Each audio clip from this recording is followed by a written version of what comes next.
Samuel Kankolongo. Je suis agent de joueurs et journaliste sportif. En fait, je suis né au Congo, plus précisément à Kinshasa.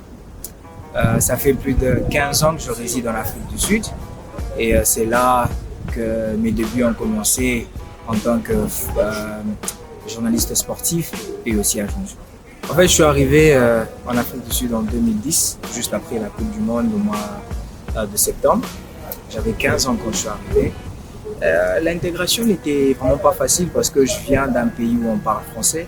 C'était un peu difficile, mais avec l'aide de Dieu, avec l'aide des amis aussi, de la famille, mes cousins et cousines, je me suis carrément adapté. Je suis aussi allé à l'école. C'est à l'école que j'ai appris à parler anglais. Et ça a été pas facile, mais du moins j'ai fourni beaucoup d'efforts pour m'intégrer. Je parle le français, je parle l'anglais, je parle le swahili, je parle le lingala et je suis en train d'apprendre l'espagnol aussi. Le football, c'est inné, si je peux dire ça comme ça. Et tout a commencé avec mon père, que je salue en passant. Il est chez Mazembe en tant que secrétaire de l'équipe. Et c'est lui qui m'a en fait donné ce goût, cette envie d'être dans le football. Le football pour moi, c'est pas l'argent, mais c'est plutôt la passion. Alors j'ai appris ça de mon père et je suis juste en train de continuer ce que lui avait déjà commencé. Quand j'avais 8-9 ans, je m'exerçais avec ma mère à la maison, avec une fourchette et je la posais des questions. Pas vraiment sur le football, mais c'était des questions genre quand elle préparait, je voulais poser des questions. C'est comme ça que j'ai développé cet art en moi. Et la passion du football est arrivée en voyant mon père à la télé, quand il défendait le TP Mazembe, dans des interviews sportives. Alors c'est par là que cet amour s'est développé en moi, et je me suis dit, je peux faire mieux que mon père si seulement si j'ai un beau coaching.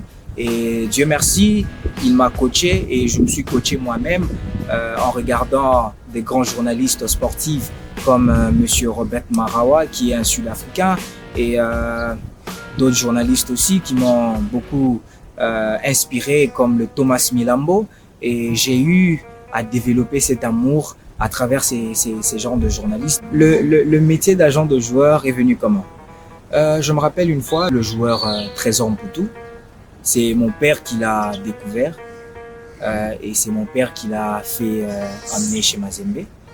Et il y a des amis qui me conseillaient en disant « Sam, tu sais quoi, ton père est dans le domaine, peut-être ton père n'a pas eu la chance de faire l'agence de joueurs ou encore d'aller faire des études approfondies sur ça. Alors toi, tu es jeune, tu peux essayer de le consoler en faisant ça. » Et alors, il y a deux de mes amis qui m'ont conseillé.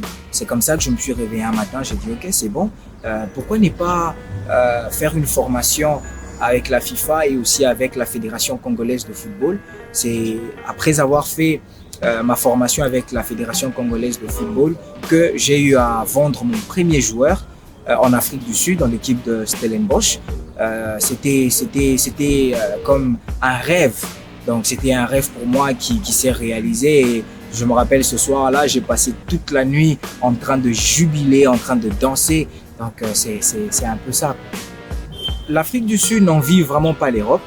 L'une des raisons pour laquelle vous voyez que la plupart des joueurs sud-africains jouent en Afrique du Sud, ils n'aiment même pas aller dans d'autres pays. Premièrement, c'est à cause des sponsors. Deuxièmement, c'est à cause de la qualité de leurs infrastructures. Et aussi, troisièmement, c'est à cause du budget. Parce que je veux vous dire une vérité, je veux pas mentionner le nom du joueur, mais il y a un joueur en Afrique du Sud qui était le joueur le mieux payé de tout le pays. Il touchait environ 150 000 $ le mois après le taxe. Et cela prouve que les Sud-Africains, ils envient vraiment pas l'Europe. Alors ils ont fait un effort d'investir dans leur football et enfin que d'autres joueurs puissent venir compléter ce qui manque. Alors, ce n'est pas comme, par exemple, au Congo, c'est tout le joueur qui rêve aller jouer en Europe. Mais en Afrique du Sud, c'est le contraire. Tout le joueur préfère rester en Afrique du Sud, se faire de l'argent ici, parce que ici, il y a la visibilité. Et c'est facile d'ailleurs pour le championnat sud-africain d'être télévisé en Europe, dans différents pays européens. Alors, l'Afrique du Sud, pour moi, entre guillemets, ça peut être un miroir pour beaucoup de joueurs qui veulent aller très très loin. Le fait que le championnat soit professionnel et il y a beaucoup d'investissement dedans, oui, c'est un pain béni. Je m'explique. Si vous avez 5 joueurs et vous arrivez à leur placer dans toutes les 5 grandes équipes de l'Afrique du Sud, c'est un jackpot pour vous. Mais vous devez avoir des bons contacts. Et pour nous, ou pour moi qui est nouveau dans les games, si je peux me permettre de le dire comme ça, c'est un peu un challenge parce qu'il y a déjà des agents bien connus que moi, plus connus que moi. Il y a des agents bien réputés que moi.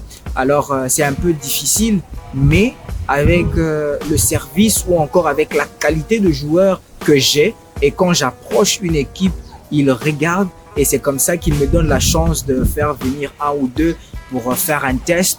Et si c'est concluant, on signe le deal et ça, on avance. En fait, avec moi, c'est plus des joueurs des autres pays d'Afrique. Genre le Burundi, le Congo, la République centrafricaine. Et en Afrique du Sud, il y a des postes qu'ils cherchent, genre le gardien de but, un latéral gauche, un latéral droit, un milieu défensif qu'on dit casseur, ou encore un défenseur central. Ce sont des postes dont les Sud-Africains préfèrent donner aux joueurs étrangers, si je dois me permettre de le dire comme ça, genre des joueurs qui viennent des pays africains, parce qu'ils savent à ces postes-là, par exemple, quand vous avez un joueur malien comme défenseur central, déjà la masse et la taille, c'est un avantage pour un joueur comme ça. Alors, ce sont des tailles ou des masses que la plupart des joueurs sud-africains n'ont pas. Alors, à ce poste que j'ai mentionné au départ, ce sont des postes que certaines équipes préfèrent donner aux joueurs étrangers parce qu'ils savent que leur taille, leur masse sera un atout pour l'équipe et bien sûr pour le coach.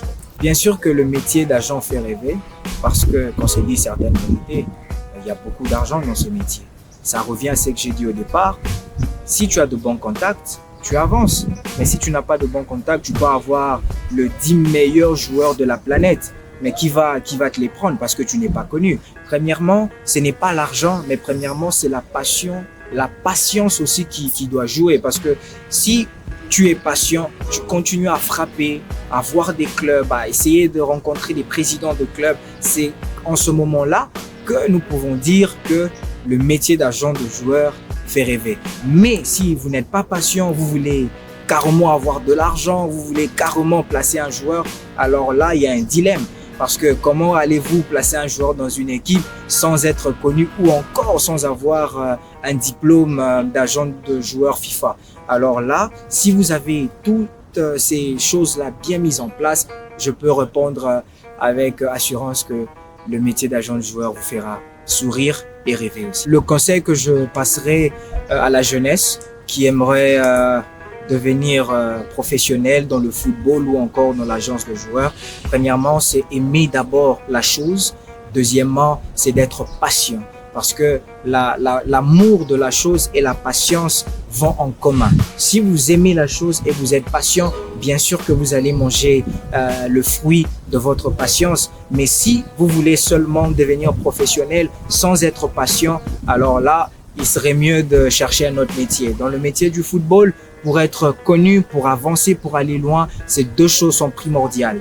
L'amour de la chose ou la passion et aussi la patience.